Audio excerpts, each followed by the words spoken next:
All right, y'all, so I know there's a million different ways on how to do arches for gates. This one I don't have very much of a reveal, so it's going to be a very low arch. But I kind of wanted to give y'all an idea on how I do my arches when it comes down to these long ones.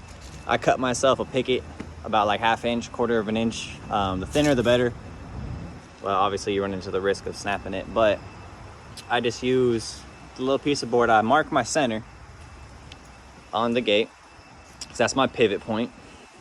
And then from there, you know, obviously I got the dog ears, so I had to measure down so that way as I cut, none of those little peaks and valleys are gonna interrupt my arch.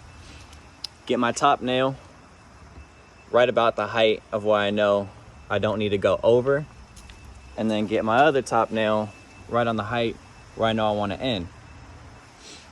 So now I got this arch going on here, but you know, it's not always gonna be, sometimes it might just be straight across. You know, obviously you're gonna have to figure out a way to bend it. So what I do for that is I kind of lift up. I start from the center right here to kind of see how the arch looks, and I'll pick it up here and there. You know, you kind of adjust it and see how I want the arch to look.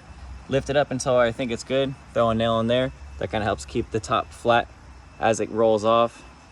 And then I noticed I needed a little bit more curve right here, so I put another nail, lifted it up, popped it right there, and good to go.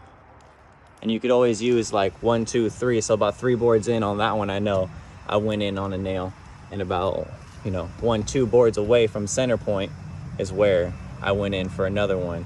So that kind of gives good reference points on it too as well. All right, I'll show you what it looks like when it's done.